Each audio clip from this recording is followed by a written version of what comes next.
الحمد لله والصلاة والسلام على سيدنا محمد وعلى آله وصحبه أجمعين. الفيديو فيه تفسير سورة البلد بالدارجة. بسم الله الرحمن الرحيم. لا أقسم بهذا البلد. هاد اللام ماشي لنفي القسم، بل لتأكيد وإثبات القسم، والمعنى هو أنا أقسم بهذا البلد. والبلد هو مكة المكرمة، فهي شريفة وعظيمة لأنها أحب بقاع الأرض إلى الله عز وجل، ومنها تبعث سيد البشر اللي هو محمد عليه الصلاة والسلام. وأنت حل بهذا البلد، يعني أنت يا محمد حال بهذا البلد. حال بمعنى أن الرسول عليه الصلاة والسلام موجود في مكة، لأن وجود النبي عليه الصلاة والسلام كيزيدها شرفا إلى شرفها. ووالد وما ولد، المقصود هو سيدنا آدم وذريته، يعني ولده. وهذه آية من آيات الله عز وجل. شوف شحال ديال البشر تولد من سيدنا آدم، وكل إنسان يعني بدا من نطفة من ماء مهين، ثم صار مولودا سويا سميعا بصيرا. هذا دليل على كمال قدرة الله عز وجل. لقد خلقنا الإنسان في كبد. هذا هو جواب القسم. دائما ملي كيحلف الله عز وجل في أي صورة خاصنا نحاولوا نفهموا علاش كيحلف الله. فهو كيحلف دائما على شي حاجة مهمة وعظيمة، وكتسمى جواب القسم اللي هو لقد خلقنا الإنسان في كبد. في كبد يعني في مشقة وتعب وكدح. فالإنسان بلي كيتزاد هو في كبد. قال تعالى: حملته أمه كرها ووضعته كرها. فهذه الآية إشارة بعد إلى مكابدة ومعاناة الأم.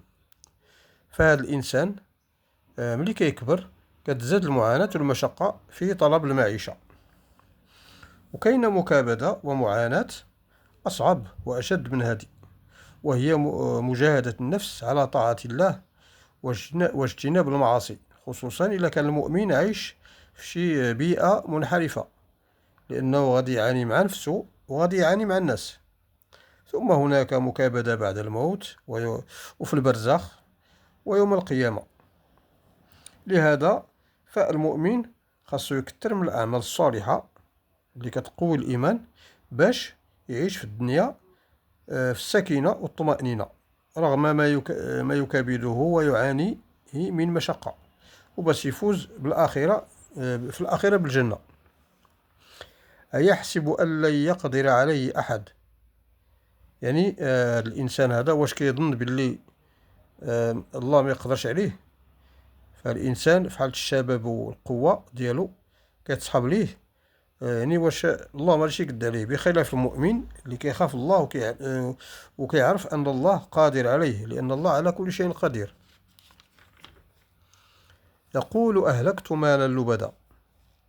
مالا لبدا يعني كثيرا، والله عز وجل سمى إنفاق المال على الشهوات والملذات المحرمة إهلاكا، لأن هذا المنفق هذا ما كيستافد ولا من هذا الإنفاق، بل يعود عليه بالتعب والندم والخسارة، وفي النهاية ديالو كتكون الهلاك إلا ما تابش من هذا العمل القبيح. أما اللي كينفق المال في مرضاة الله وفي أعمال الخير فهذا بالعكس، الله كيجازيه، وفي الحقيقة كيدير تجارة مع الله، والربح كيكون مضاعف. ثم بعد ذلك كيجي التهديد والوعيد من عند الله عز وجل لهذا الإنسان المتكبر المتغطرس اللي كيتغرب القوة البدنية ديالو وكثرة المال. فقال عز وجل: أيحسب أن لم يره أحد، يعني واش كيظن بأن الله لا يراه؟ بل الله يراه وكيحسب ليه الأعمال ديالو من خير وشر. ثم بعد ذلك الله عز وجل كيذكروا بالنعم ديالو اللي هي العين واللسان والشفتين من أجل البصر والنطق، في قوله تعالى: ألم نجعل له عينين ولسانا وشفتين. هذه نعم الدنيا.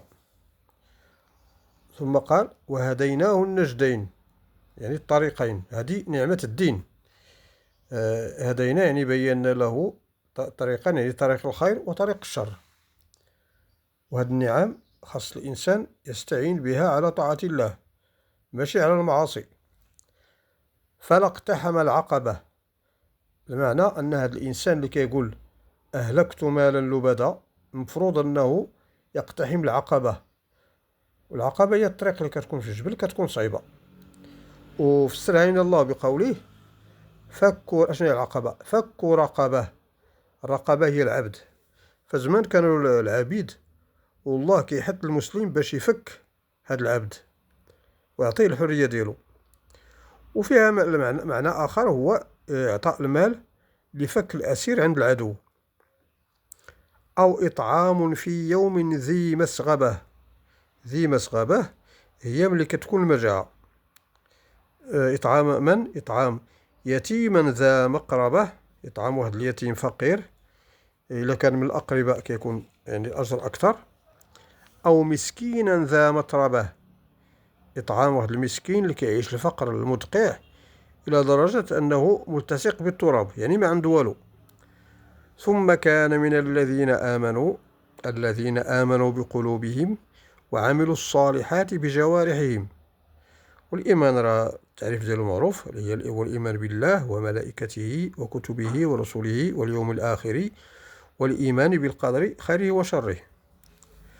وتواصوا بالصبر، بمعنى كيوصي بعضهم بعضا بالصبر، اللي هو 3 أنواع: صبر على طاعة الله، وصبر عن معصية الله، وصبر على أقدار الله المؤلمة. وتواصوا بالمرحمة، يعني كيوصيو بعضياتهم باش يرحموا الآخرين. والرحمة ما كتكونش غير الإنسان، كتكون حتى البهائم. قال عليه الصلاة والسلام: يرحموا من في الأرض يرحمكم من في السماء. يعني هاد الناس اللي فيهم هاد الصفات قال عليهم الله عز وجل: أولئك أصحاب الميمنة، أي اللي غادي يشدوا الكتاب ديال الأعمال ديالهم بأيمانهم يوم القيامة. فمن أوتي كتابه بيمينه فسوف يحاسب حسابا يسيرا وينقلب إلى أهله مسرورا، كما جاء في القرآن الكريم. والذين كفروا بآياتنا، أي جحدوا بها، هم أصحاب المشأمة، يعني أصحاب الشمال أو الشؤم. عليهم نار موصدة، نار مغلقة ما يقدروش يخرجوا منها، وغيعيشوا في جهنم، يعني في الضيق الحقيقي، ماشي بحال ديال الدنيا، الضيق والهم والشدة، خالدين فيها أبدا. وصلى الله وسلم على سيدنا محمد وعلى آله وصحبه وسلم تسليما.